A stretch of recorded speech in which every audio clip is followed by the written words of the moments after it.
Hello friends! So it is summer for many people, which usually means it is time to take off your thinking cap and relax until the day before school starts. I am all for that, and that used to be my motto, but I have some tips that I want to share with all of you that will help you stay sharp over the next few months and get you prepared for the upcoming school year. So I want to start off with a tip for any student, no matter what age you are, and that is to make a list of the supplies that you're going to need for the upcoming year. So whether that be pens, notebooks, a new planner, whatever that is, make a list.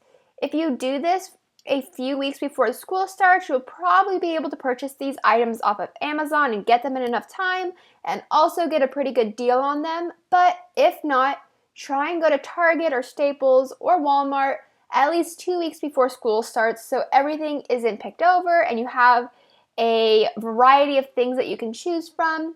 And just like anything else, just don't procrastinate because that causes stress and we don't need that. With these next few tips that I'm going to be talking about, they will mostly be aimed toward high school students, but I feel that any student could really take the underlying meaning of them and apply them to their own studies. For high school students, there are so many different resources that you can look at online to keep your mind sharp and prepared for the next school year. If you are a junior or even a sophomore, it really just depends on what age you want to start studying for these tests, but you can start looking over some prep SAT and ACT questions. I will be linking some websites down below that I always found helpful where you can find a question a day. So these questions a day are pretty awesome because it's one question per day and it really shouldn't be taking you more than 10 to 20 minutes. So there's no reason not to do this. It won't be taking a huge chunk out of your day and you can still relax and hang by the pool. Another great thing to do is to prepare for these tests over the summer is to create note cards for the vocabulary section. So you can either do handwritten note cards or even download the app Quizlet to find pre-made cards on your phone so you can carry them around with you and it'll be super awesome.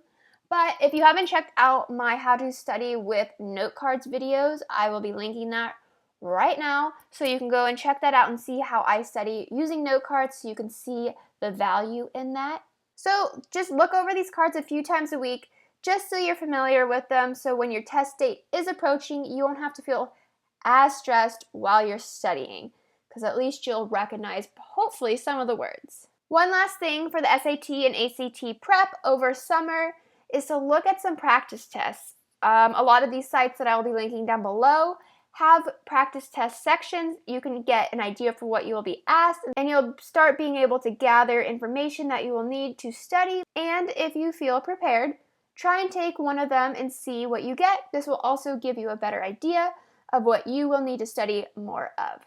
So now moving on to anyone in high school, there's no really age limit on this. Don't be afraid to ask any upperclassmen that you know what to expect in the upcoming year.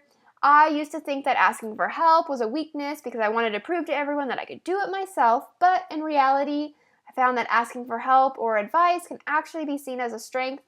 Having a mentor or someone that you can look up to for advice will really help you in the long run, so don't be afraid to ask them, hey, you had so-and-so for geometry. What was she like and what were her tests like? What should I know on the first day? Things like that. When it comes to high school, you will usually know the next class you will take. For instance, at my high school, if you took Algebra 1 in 9th grade, that usually meant you were going to be in geometry when you were in 10th grade. So you sort of always knew which direction you would be going in. If this is the case for you and you want to get ahead, I recommend looking for resources online for the subject you need. Just by a simple search of preparing for geometry, you will get a lot of practice tests and websites that will help you. Also, another great resource is YouTube. This past year, I was taking a Spanish course and I got a bit confused on some of the rules and ended up turning to YouTube. I had to go through a few bad videos until I found the right person to teach me, but when I did, I was so happy because it finally made sense. If you are patient and willing to search for the right video for yourself, you will eventually find it and be very thankful. So definitely check YouTube out. I don't need to tell you that, but it has so many different videos. Obviously, just you will find what you need, I promise. And then my last tip, I would say this is a tip for anyone, and it's really just up to you, but the Study Blur community is a really great way to stay motivated, especially over the summer. You see people that are taking courses all year round. You see what they're doing, and it really just helps you stay in that mindset of wanting to get good grades and studying. Some of you might be watching this and think, I will not be doing any of this because it is summer and summer is for relaxing, and I completely agree. But the one thing that I have found for myself is that when education becomes a choice, like in college, and you're choosing to attend the classes, it becomes more fun because you want to be there and you're choosing to be there. I figure, why not do this in high school? Tell yourself you want to learn and you want to be prepared and make it a choice this summer. So set a goal for the upcoming school year and stick to it. These tips that I'm sharing will not consume your whole summer, I promise, so just try and set aside 30 minutes every few days just to scan some new material. A new year can be scary, but if you are prepared for at least the main concept of the course, it will make it a little less stressful, a little more enjoyable. But just remember, everyone's going through this, everyone's having to go into the next year in school, so you are not alone, and there are plenty of resources to keep you motivated and to help you, so don't be afraid to ask. But that is it for this week's video. I am sorry that I have been absent. I have been just very busy with work, but I am back, and I promise to be uploading every week again. All right, I will see you all next week, and have a great week.